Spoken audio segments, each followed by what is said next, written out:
Na semana que passou, o fortalezense conheceu os números de mais uma rodada de pesquisa sobre a posição dos candidatos que disputam a Prefeitura de Fortaleza nesse instante e deu o óbvio.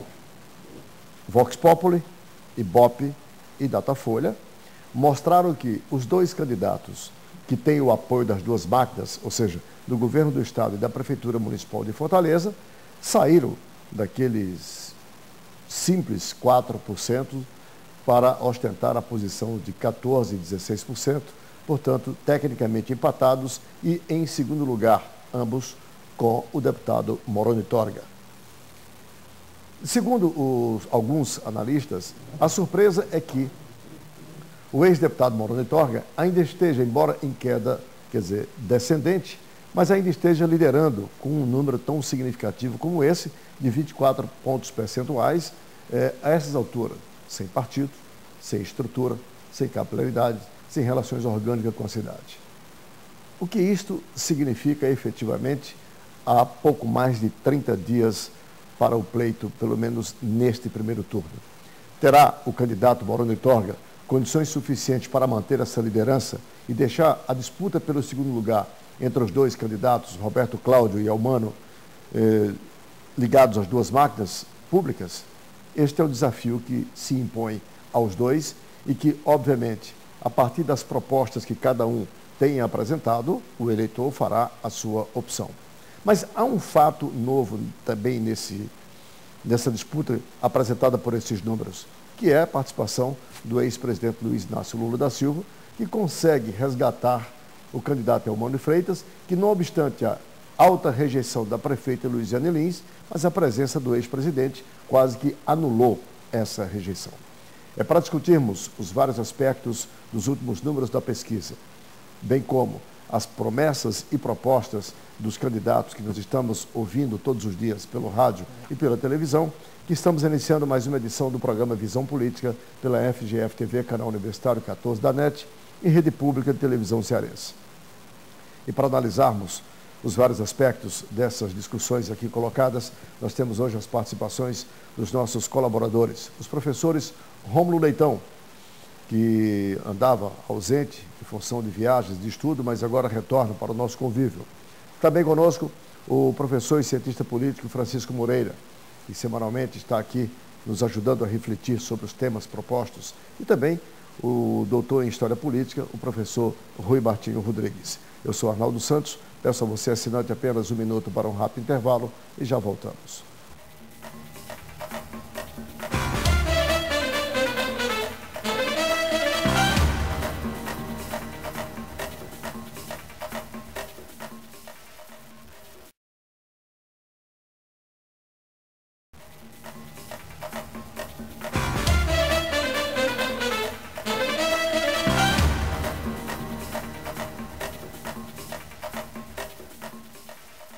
De volta com o primeiro bloco do programa Visão Política pela FGF TV, canal Universitário 14 da NET, Rede Pública de Televisão Cearense. Se você assinante ligou agora, o programa tem hoje as participações dos nossos debatedores, os professores Francisco Moreira, Rui Martinho Rodrigues e Rômulo Leitão. E eu quero começar a nossa discussão com o tema objeto do editorial de abertura, que são os últimos números das pesquisas Vox Populi, Datafolha e Ibope, que evidencia o quanto as duas máquinas, a máquina estadual e a máquina municipal, podem alavancar ou puderam alavancar os seus candidatos. Não esqueçamos que na primeira rodada de pesquisa, Elmano Freitas tinha 3 pontos percentuais e o Roberto Cláudio tinha 4 pontos.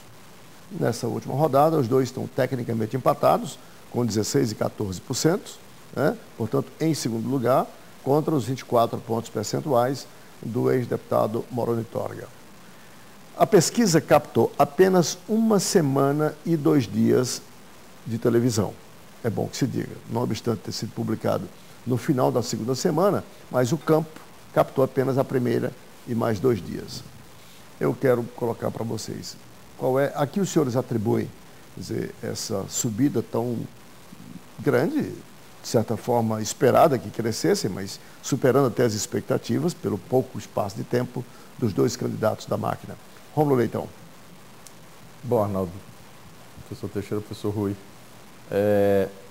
no editorial você já adiantou muito do que a gente ia falar aqui, fazendo uma análise bem sucinta do quadro, mas eu de certa forma, meu posicionamento é o seguinte, eu estou achando a campanha muito morna ainda, apesar de faltar só um mês, pouco menos de um mês, por conta da certeza de todos os candidatos que vai haver segundo turno. Então, realmente já se esperava essa campanha relativamente morna. Eu estou falando do ponto de vista, inclusive, de disputa e de ataque, que não há nenhum tipo de ataque até agora, nesse momento. Alguma coisa na imprensa pontual, mas muito morna ainda a campanha. Agora, me surpreendeu a subida, apesar dos 2 candidatos que tiveram essa vertiginosa subida pertencerem a grupos e a conglomerados de partidos que detêm a máquina do governo, do Estado e da Prefeitura. Eu achei muito rápida a subida. Eu não imaginava que ia ser tão rápida assim. O que mostra que, naquelas primeiras pesquisas, o voto, aquela posição do Moroni e do Inácio Arruda era realmente recall, era o conhecimento, o eleitor não conhecia realmente os candidatos e quando você pergunta, ele lembra de um nome e opta por um nome que ele já conhece. Então, apesar disso, eu achei muito rápida a subida dos 2 candidatos. Era esperado que assim fosse, mas eu não sabia que ia ser realmente de 10 pontos percentuais em pouco tempo, é muita coisa. E muitos analistas já têm dito, inclusive, que esperam um segundo turno com as duas candidaturas, essas 2 candidaturas. Eu ainda acho um pouco cedo para dizer que se configura esse cenário, porque ainda existe aí um percentual de 24% e os dois candidatos que estão em segundo empatados, eu não sei se ambos vão captar essa desistência ou se vai ter alguma candidatura como a do Heitor, de centro-esquerda ou de esquerda que vai perder voto e passar para outra. Realmente eu acho muito cedo para você já dizer que o duelo vão ser essas 2 máquinas. Então, acho que está cedo. Moreira, na mesma proporção em que os candidatos Roberto Cláudio e Elmano Freitas cresceram, o líder da pesquisa, Moroni Torga, e o terceiro colocado, que era o senador Inácio Arruda, desceram. Né? Ambos perderam exatamente 7 pontos percentuais. Né? E os 2, um cresceu 10 e o outro cresceu 8 pontos percentuais, 9. A que você atribui essa queda e esse crescimento? Eu acho que a queda do Moroni, ela era esperada, como o próprio Rômulo já colocou inicialmente. Né? Eu acho que existia já uma expectativa de que o índice, né, alto dele nas pesquisas era resultado de um histórico, né, da presença dele nas eleições passadas, né, em 3 eleições passadas, essa é a 4ª vez que ele se candidata. Né, então isso contribuía para isso. O próprio Inácio também era visto, eu via dessa perspectiva. Né, era um nome conhecido, era um nome que já tinha se colocado, né, em outras disputas, é um político tradicional na cidade. Então, nesse sentido, né, mas também via no Inácio essa possibilidade dele, né, do seu número definhar com o processo. Né. É surpreendente mesmo, o crescimento dos 2, da forma como aconteceu, principalmente do Elmano. Do Elmano, né, eu acho que a coisa é muito mais significativa. Né, porque, né, não existia, de certa forma, uma expectativa desse crescimento dele em relação, né, à primeira rejeição. Ele tem uma rejeição alta, né, ele representava a Luiziane, né, o governo municipal que tem uma rejeição alta. Né, então, de certa forma, isso me surpreendeu.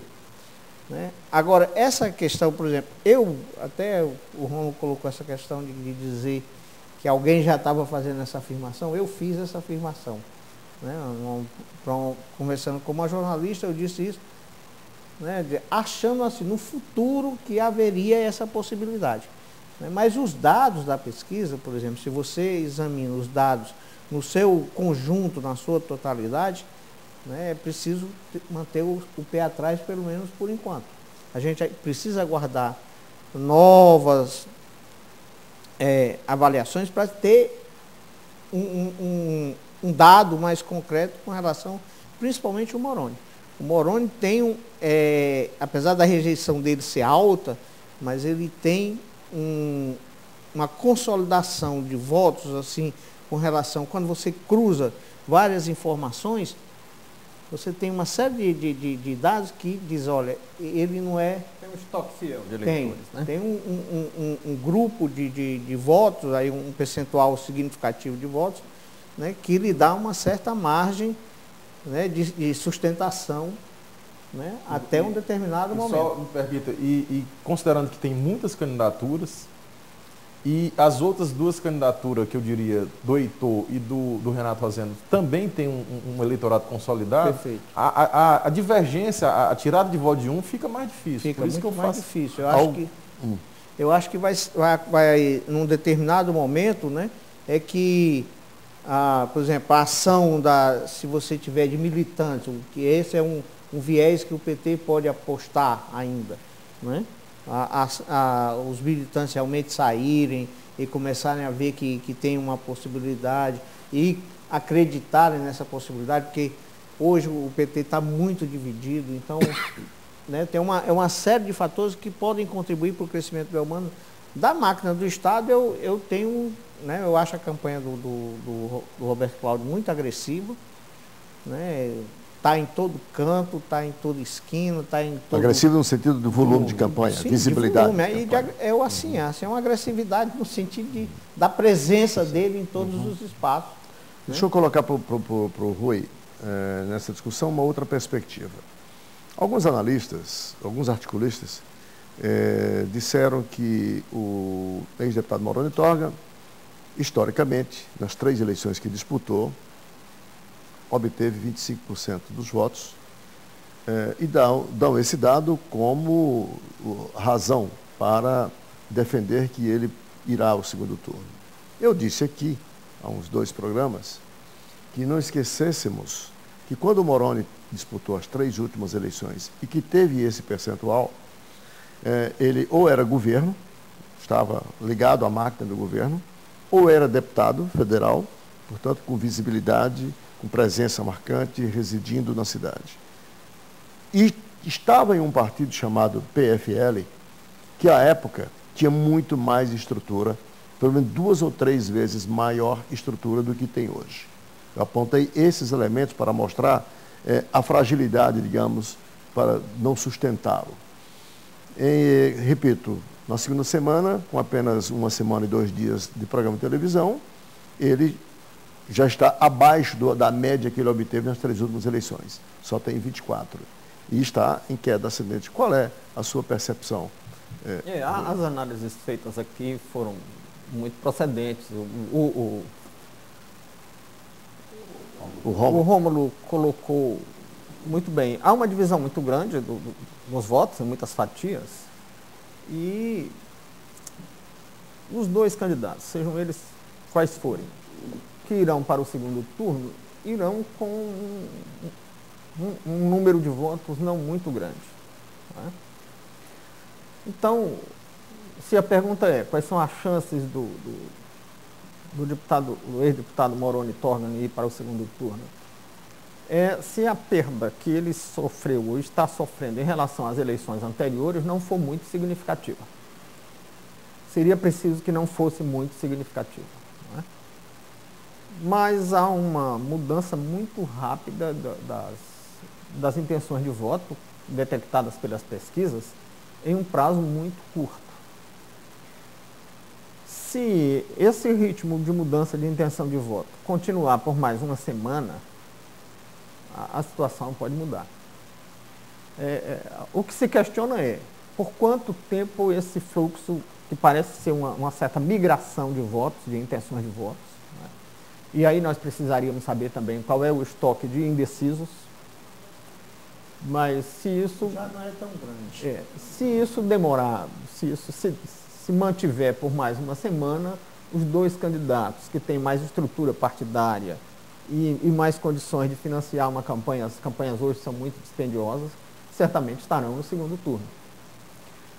O que significa dizer que as eleições atualmente, mesmo em Fortaleza, estão refletindo muito os recursos e a capacidade de mobilização das máquinas partidárias e dos apoios que os candidatos tenham. Agora, as primeiras pesquisas estavam a indicar um prestígio, ou como foi posto aqui, uma memória de lideranças personalistas. Né? Figuras que, como pessoas, se firmaram em uma determinada fatia do eleitorado. E a fatia do xerife, como é chamado por algumas pessoas, é uma fatia que vinha sendo estável, como você ressaltou. Só que a política, o Tancredo Neves dizia que o panorama político é como olhar para as nuvens. Daqui a pouco você olha, elas têm um desenho, daqui a pouco você olha, elas têm outro. Né? Fortaleza tinha a tradição de ser um eleitorado que um certo historiador chamou de livre e rebelde, porque não era conduzido assim pelo o cabresto das estruturas partidárias e eleitorais. Mas me parece que está mudando. Né? Então, essa mudança em prazo tão curto parece indicar que o eleitorado de Fortaleza é muito permeável à influência dessas máquinas. Que eu diria até que não foi nem um tempo de televisão, porque a audiência dos programas eleitorais parece-me que não é tão grande. Nas 2 primeiras semanas, a audiência sempre... É pequena.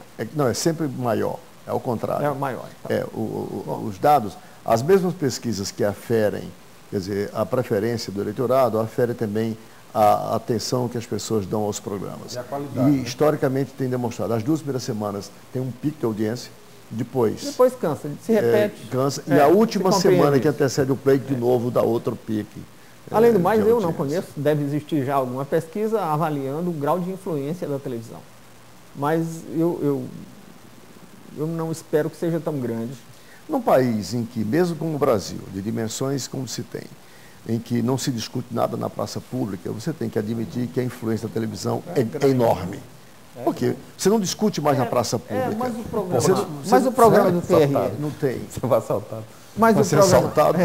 Mas o programa do TRE é muito antipatizado pela população, né? Mas é o último canal em que se debate, em que se discute, né, as questões. Se bem que não tem havido discussão. Né? Eles elegeram a saúde como o tema, monotema da campanha, vamos dizer assim. Saúde talvez mobilidade, né? Mobilidade, né? E colocaram vices médicos. Ou simplesmente o recurso a indicar personalidades de grande prestígio, como aliadas, ou mesmo uma comunicação pessoal. Deixa eu fazer aqui o nosso primeiro intervalo, que a produção já me avisa que nós tem que encerrar esse bloco. E quando eu voltar, eu quero colocar para vocês o fator transferência de voto.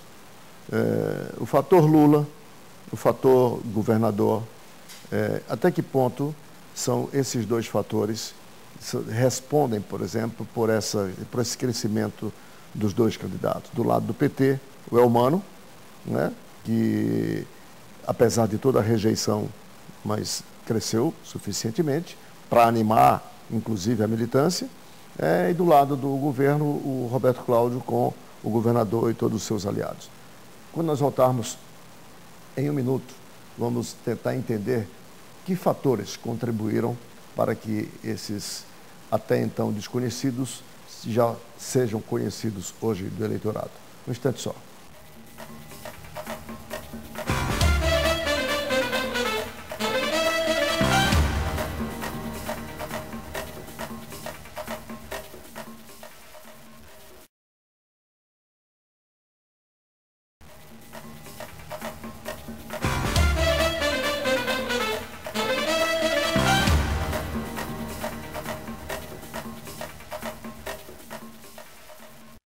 De volta com o segundo bloco do programa Visão Política pela FGF-TV, canal Universitário 14 da NET e Rede Pública de Televisão Cearense, com as participações dos nossos colaboradores, os professores Rômulo Leitão, Francisco Moreira e Rui Martinho Rodrigues.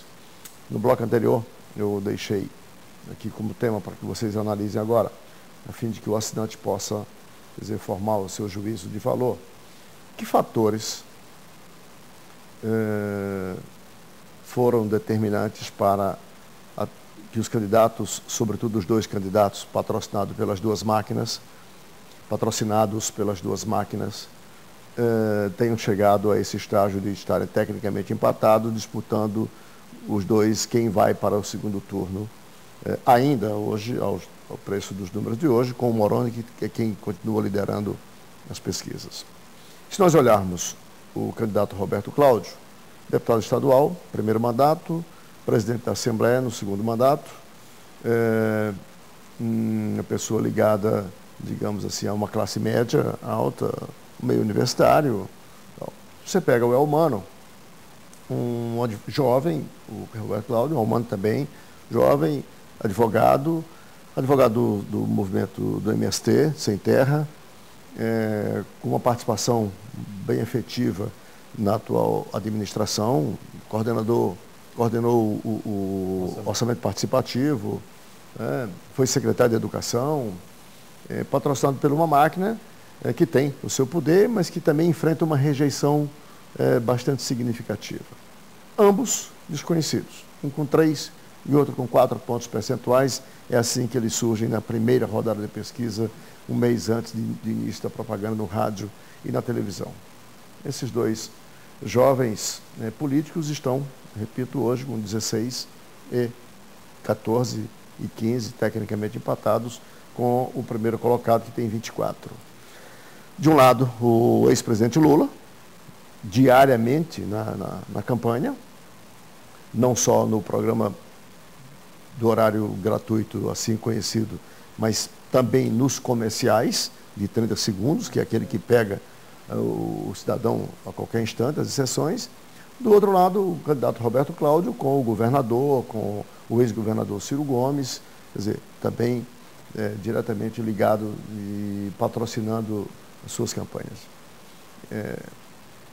Pode-se dizer, Rui, que o ex-presidente Lula, com o carisma que tem, com a credibilidade que tem, anulou, digamos, o nível de desconhecimento do candidato Elmano e a rejeição da prefeita Luiziane?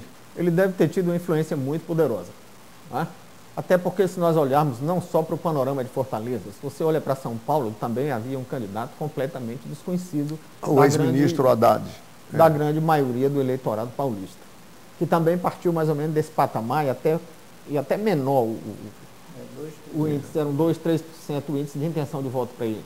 E de repente subiu, e subiu muito, e subiu em muito pouco tempo, embora essa subida, surpreendentemente, tenha coincidido com o julgamento do Mensalão, que de qualquer maneira salpica no partido dele, e não influenciou em nada na ascensão do deputado Haddad.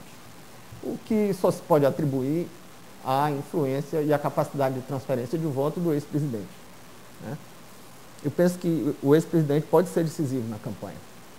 E eu acho que isso não é nenhuma novidade, as forças políticas todas sabem disso. Né?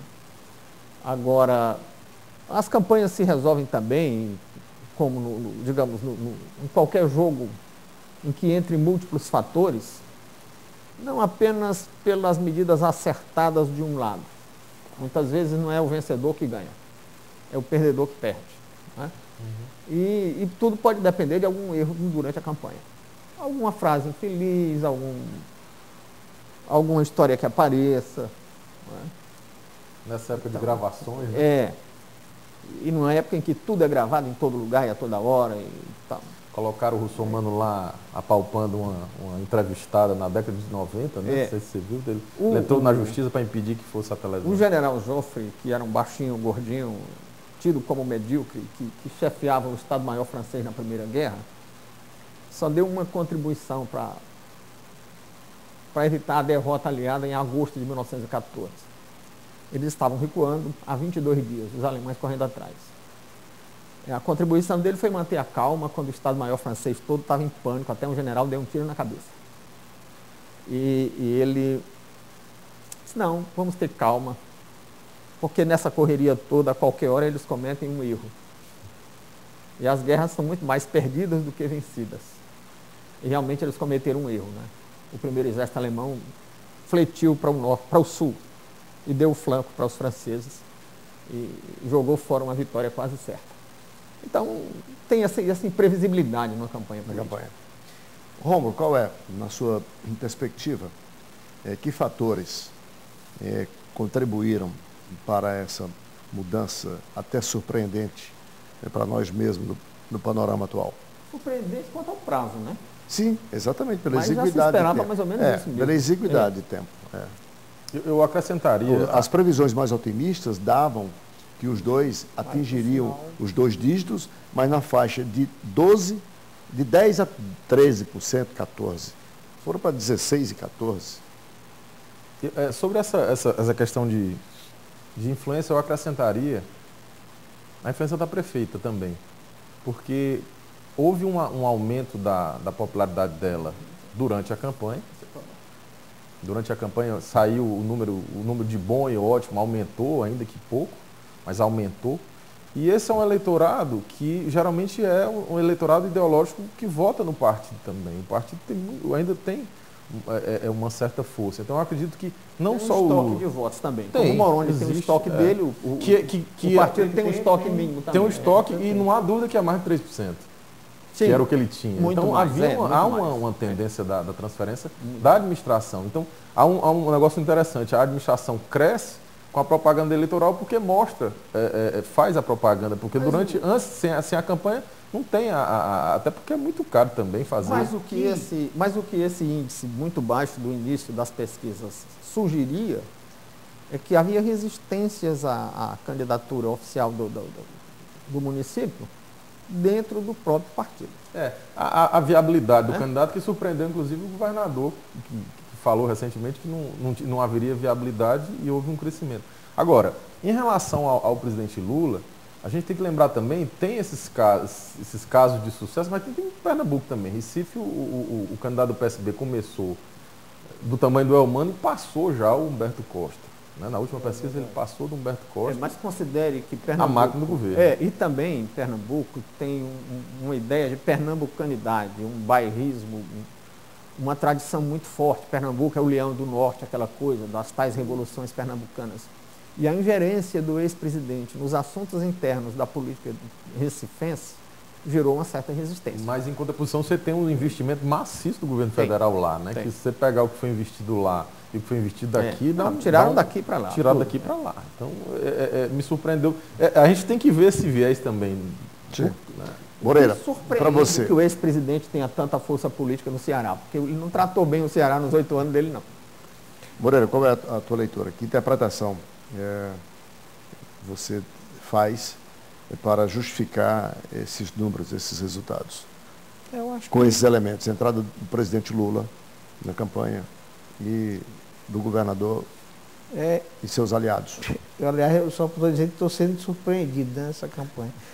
Para mim foi surpresa, inclusive, porque a forma como o presidente Lula foi introduzido na campanha, eu achei que, do ponto de vista de marketing, de estratégia, eu achei que não foi uma coisa tão assim que pudesse trazer uma mudança significativa.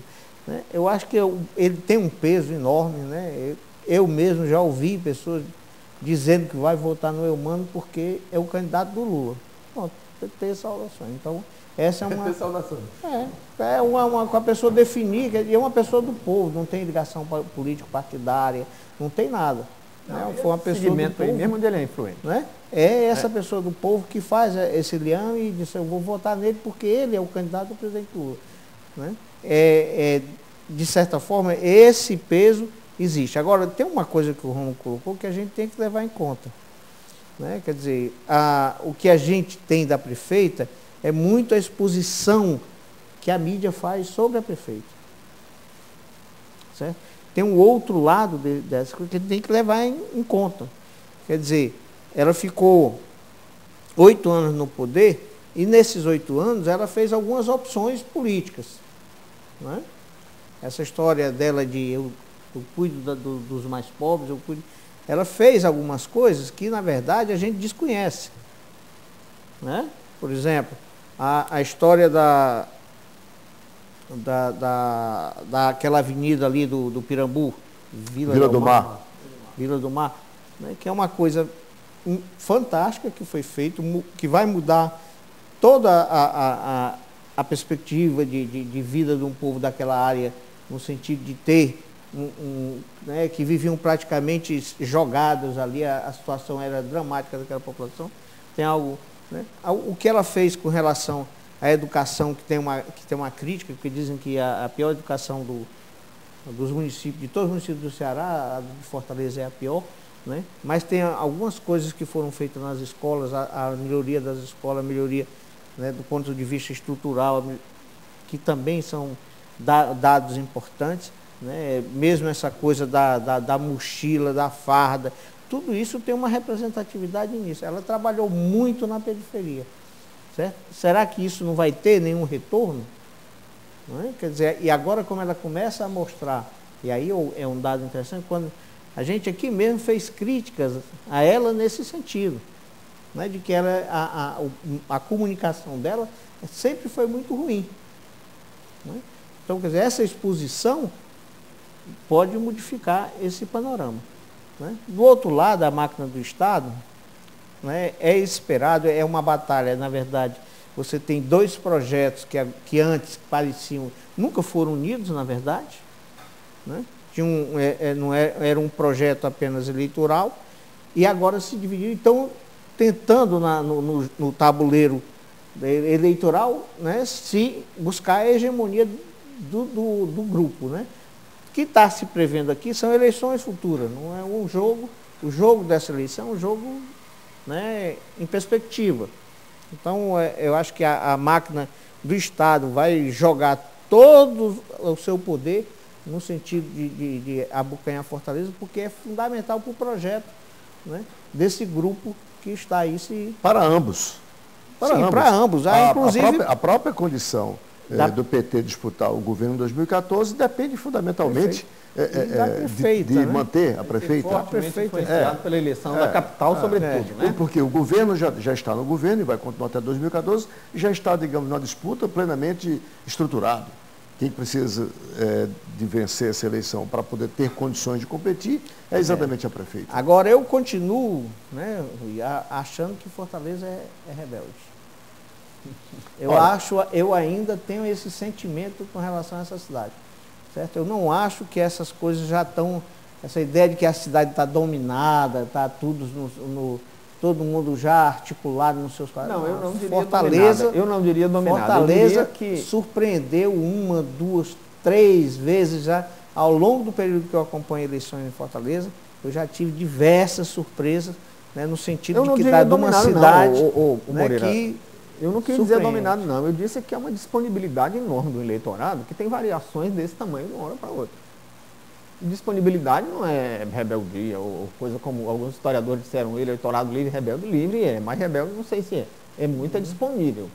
Disponível ao apelo e à influência das máquinas. Você fala volúvel? De certo modo, né? E é preciso situarmos também, quer dizer, no tempo, né, esse comportamento. Vamos pegar aqui a primeira manifestação na história recente da redemocratização brasileira, a primeira manifestação de rebeldia do eleitorado de Fortaleza, desde a década de 84, Maria Luísa. Nos anos 50, sempre a oposição... Não, eu falei da redemocratização para cá, né? Eu situei no tempo, pegando o período de redemocratização. Claro que lá atrás você tem também. Mas para o assinante mais jovem, sobretudo, a primeira manifestação assim, concreta, objetiva, de rebeldia, a partir da redemocratização, é Maria Luísa em 84, início da década de 80. Deputado Paz de Haddad dormiu o prefeito? Isso, e acordou derrotado. Né? Mas essa mesma rebeldia já não se manifesta na sucessão, na eleição seguinte. Né? Quer dizer, a segunda vem agora, que é outro muito parecido. Se bem que essa eleição aí teve alguma... Essa é uma época... Mesmo na eleição seguinte também a coisa não só foi situando, simples, nessa época, 84, Fortaleza tem 1,5 milhão de habitantes. Né? Mas essa... Atualmente tem 2,5 milhões. Essa eleição aí, isso da também metade contribui. dos anos 80, teve algumas conotações aí que não são bem de rebeldia, não. Sim, ok. Agora, deixa eu só colocar aqui, a produção me informa que nosso tempo já se esgotou e eu quero no próximo bloco colocar para que nós analisemos, para que os senhores analisem os conteúdos dos programas. O que eu tenho chamado de promessas e propostas, que é para distinguir uma da outra, né? Dos programas. Mas antes, não sem antes colocar, eu gosto do conceito que o PT está usando, quer dizer, que foi o presidente Lula quem introduziu, do cuidar. Esse vocábulo que a gente usa no dia a dia, que a gente não o valoriza, a gente nem se apercebe da importância dele, se eu não me engano, foi Heidegger quem teorizou sobre o cuidar. E o cuidar ele precede toda e qualquer ação do homem, né? Quando o homem cuida, ele cuida de todas as ações, desde as mais simples, um falar baixo para não incomodar, quer dizer, os circunstantes, até as palavras que ele escolhe para dirigir, quer dizer, aos seus interlocutores, também com o respeito, enfim. E quando o homem é capaz de cuidar dessas pequenas coisas, ele obviamente é capaz de cuidar também das grandes coisas na vida dele. Cuida da família, cuida do meio ambiente, cuida, enfim, de tudo, né? Agora, era preciso que o Elmano formulasse melhor o conceito do cuidar, para que as pessoas pudessem entender melhor, porque não dá para cuidar só das pessoas em si, esquecendo de cuidar aquilo que cercam as pessoas. E a cidade cerca as pessoas. Então, é preciso formular melhor isso para poder esse argumento ter sustentação. Mas o conceito é muito bom. Eu gosto do conceito de cuidar por conta desse valor filosófico que ele tem, né, que precede as ações do Lula. homem. O Lula Mendonça que introduziu, foi? Não, foi o próprio Lula mesmo. Na espontaneidade. Aquele texto do Lula, o texto do Lula não é escrito, não. O texto do Lula é espontâneo, é do Lula. Aí o efeito que ele causa, né? O texto dele é dele. Se você vir pela internet o texto dele em São Paulo, é uma coisa é um texto que revela muita competência em matéria de marketing, porque evita o debate sobre a viabilidade de propostas, não é um termo propriamente de promessas, porque não diz que vai fazer coisas mirabolantes, diz genericamente que vai cuidar, mas também não expõe nada de objetivo. Não formula, não formula nada de objetivo. Eu senti falta. É uma coisa vaga que não se pode contestar. É como dizer Fortaleza Bela. Fortaleza Bela é uma coisa muito vaga também. Eu disse que gosto do cuidar, e dei alguns exemplos mais simples, e disse que gostaria de vê-los formulado melhor esse conceito para poder me convencer. Porque se é verdade que não se pode tirar uma parte boa de um todo ruim, fica difícil. Até porque cuidar genericamente não precisa dizer quanto custa nem de onde sai o recurso. Vamos fazer um intervalo, quando voltarmos, vamos discutir o conteúdo, né, dos programas. Qual é a percepção de vocês sobre as propostas e as promessas? Um instante só e a gente volta.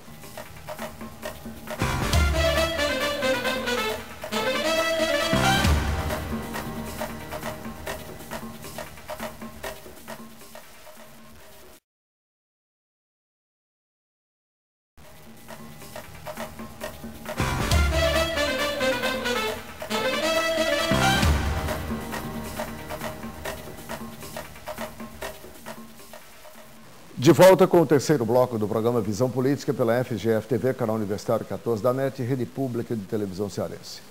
Hoje com as participações dos professores Rui Martinho Rodrigues, Rômulo Leitão e Francisco Moreira. Discutimos nos dois primeiros blocos os números das pesquisas, a posição dos três candidatos mais bem colocados e restringimos a discussão somente aos três, porque dos três que deverá sair, os dois que vão para o segundo turno. Eu queria propor, agora colocar na nossa discussão, nesse último bloco, os conteúdos dos programas do rádio e da televisão. Nós já estamos na terceira semana, agora, e já dá para a gente ter uma avaliação. Nas duas primeiras, eu achei tudo muito parecido. Discursos genéricos em torno da saúde, educação e da mobilidade, que é esse último conceito que entrou. Antigamente chamava-se pura e simplesmente transporte urbano, agora é mobilidade urbana, né? Conceito mais moderno, contemporâneo. Não se percebeu nenhuma crítica assim, mais direta a nenhum dos candidatos e nem a propostas de nenhum deles, que é exatamente esse primeiro momento de se fica estudando mais ou menos a posição de cada um dos adversários. Isso para dizer, não dá para a gente fazer ainda uma diferença entre os conteúdos dos programas. O que é que vocês acham? Rômulo, para você. Eu não tenho assistido todos os programas, não. Vou confessar que não tenho assistido porque eu tenho ouvido mais no rádio. Eu sou ouvinte de rádio mais do que telespectador de televisão. E tenho visto muito também de vereador, que a gente não falou de vereador aqui, que tem um papel também com uma certa relevância na campanha política. E é um quadro muito pulverizado que eu não tenho visto ainda uma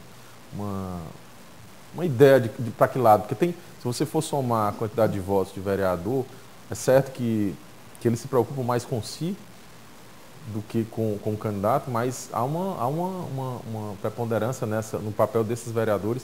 Todos que eu tenho visto têm divulgado o nome do candidato, está havendo uma relativa fidelidade entre o vereador e o nome do candidato. Na televisão, né? Na televisão. Porque tem propaganda que não tem, só tem o nome e dele, nem a propaganda no carro também eu tenho visto, mas na televisão é quase Porque acho que é mantra. Armado. Essa é uma fidelização, quer dizer, imposta. Razões óbvias. Se você não fizer, você não grava. É simples. Porque é simples porque assim. a eleição do vereador é muito A tapadeira difícil. atrás tem logo as fotos do candidato e dos seus apoiadores, e se você não mencionar o nome, você não vai para o ar. É simples.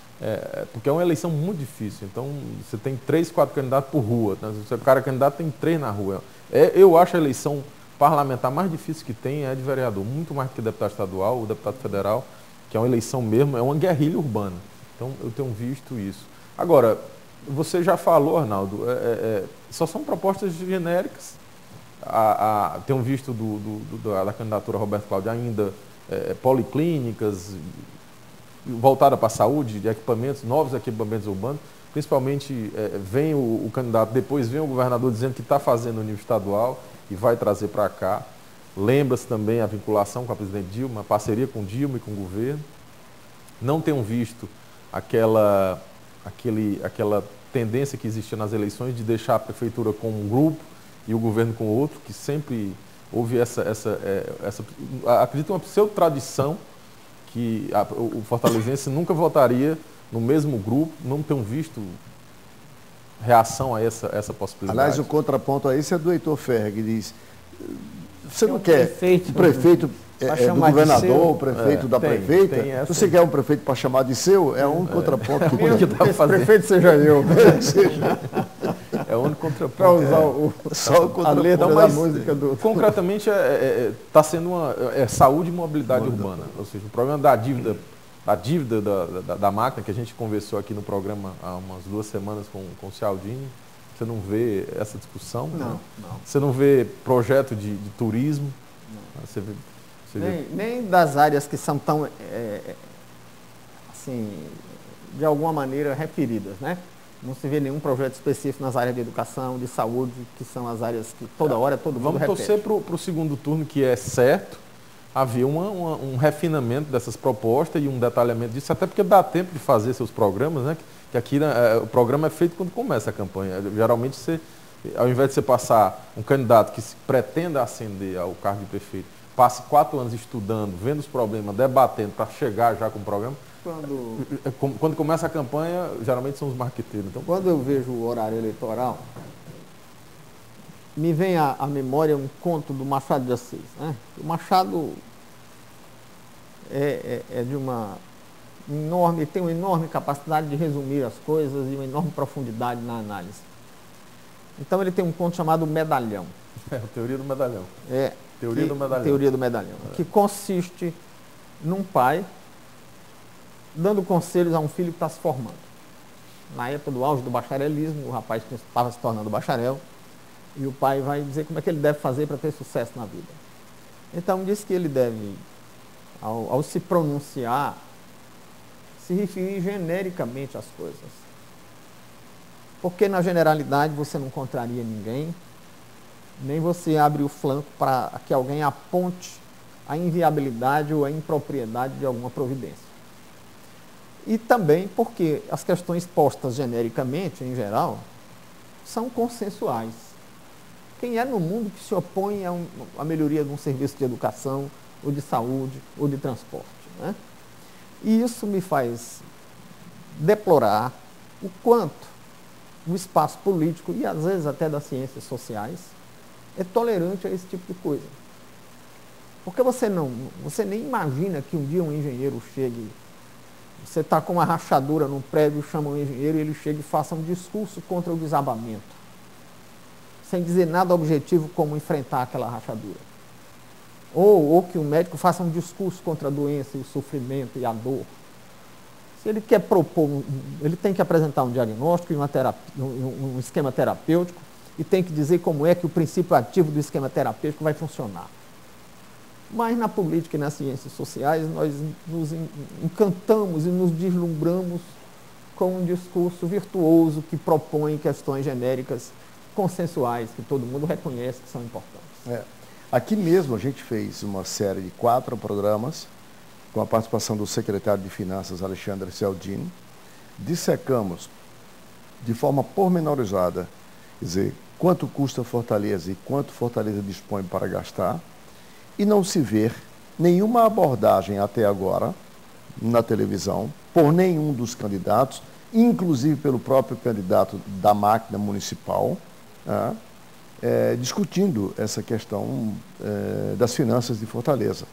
Fortaleza tem um orçamento previsto de 5,4 bilhões para o próximo ano, para o próximo prefeito, e segundo os dados do secretário Alexandre Cialdini, só a evasão com os consórcios e a elisão fiscal, quer dizer, que a elisão é um sufisma de sonegação. O sujeito encontra uma brecha na lei, eu não recolho, porque sabe que aquela brecha da lei ali me permite eu ir para a justiça e, enfim, procrastinar. Planejamento tributário. Só isso dobraria esse orçamento de 5 para 10 bilhões, segundo palavras do secretário Alexandre Cialdini. Essa foi uma discussão que, inclusive, pautou os jornais. Os jornais de Fortaleza abordaram vários aspectos disso a partir do que nós discutimos aqui com o secretário. Mas você não vê isso nessa abordagem na televisão.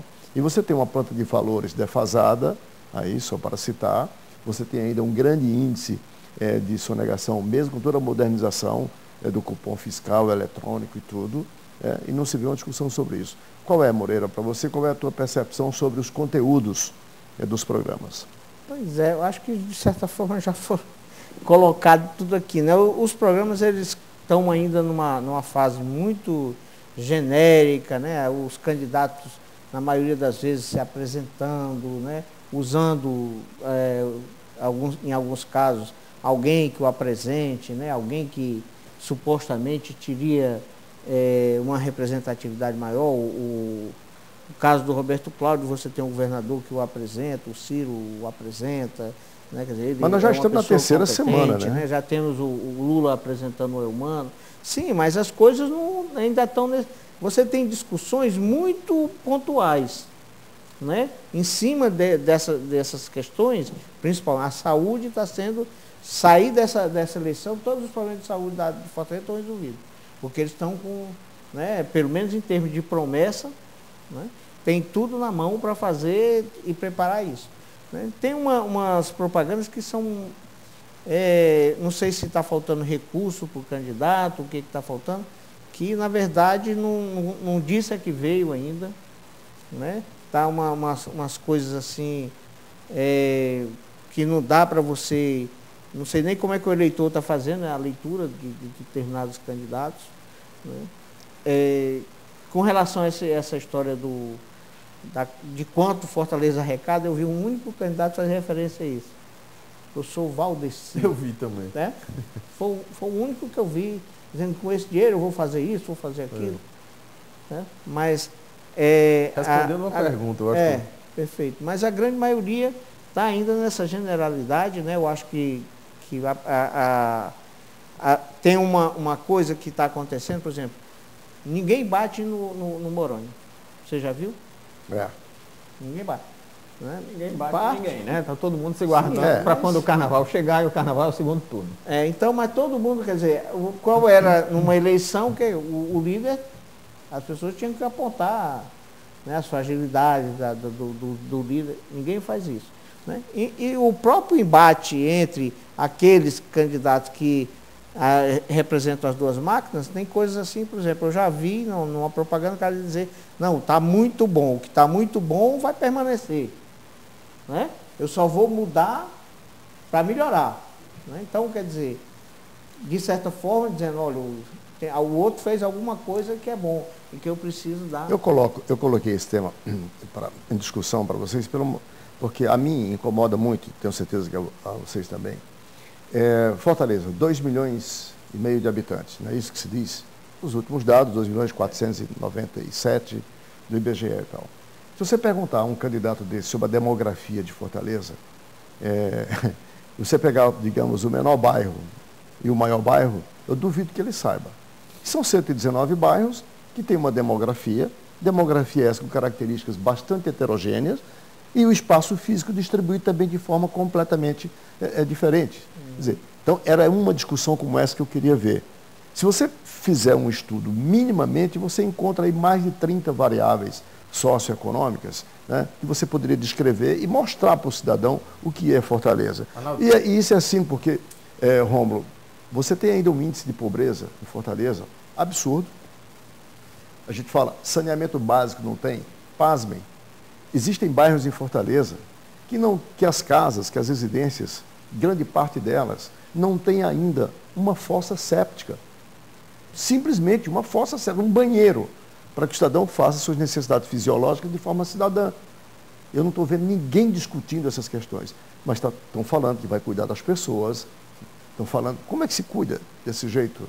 É isso que eu queria ver formulado. Tá? Um disse que vai construir 20 mil casas, quer dizer, o Heitor Ferro está prometendo construir 20 mil casas. Só não disse quantos milhões custam as 20 mil casas, não situou, não fez um cronograma físico-financeiro para dizer que esses recursos têm com esses parcos recursos que o secretário disse aqui que existe.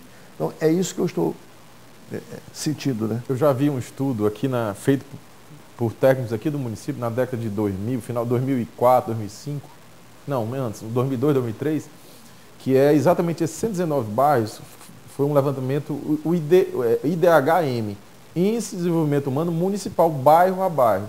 Você tem contrastes aqui incríveis, eu acho que eu já até falei no programa aqui há uns 2 anos, você pega ali o bairro onde tem o Iguatemi, e compara com a Regional 6 do outro lado da Unifor, ali atrás, que tem uma comunidade, a diferença é da África para Paris. Um país da África para Paris num raio de 200 metros. É só você passar uma rua, o IDHM faz isso e o outro cai. Então, no Laboratório de Estudo da Pobreza, lá do CAEM, da UFC, e no IPES, onde o professor Flávio Taliba coordena, a gente acabou de concluir um estudo agora. O bairro de Pedras, para o assinante que não sabe, fica ali depois de Messejana, ali, entre Messejana e Itaitinga. É um bairro à direita, bastante denso demograficamente falando e tal. Você sabe qual é o índice de saneamento básico de lá? 0,3%. 0,3%. Sabe o que significa dizer? No bairro Pedra, o esgoto corre a céu aberto. Aí faça um estudo sobre doenças, por exemplo, infecto-contagiosas, né, num bairro desse, que você vai ter a dimensão do problema de Fortaleza. Portanto, só para dizer, sem querer ensinar nada para ninguém, Padre Nelson Vigário, saúde não se resume apenas ao hospital. Não é? Muito pelo contrário. Nem principalmente. Pois é, muito pelo contrário. Né? O que significa saúde precede, em muitas etapas, quer dizer, o hospital. Tá? Então, é essa discussão, que eu chamaria de discussão substantiva, que infelizmente a gente não vê. Isso faz muita falta. Talvez pelo predomínio dos marqueteiros. Eu ainda acho que tem dedo de marqueteiro aí. Ditadura dos marqueteiros. A ditadura do marqueteiro. O saneamento, né, que eu acho que talvez, em termos de saúde pública, seja a necessidade mais premente da cidade.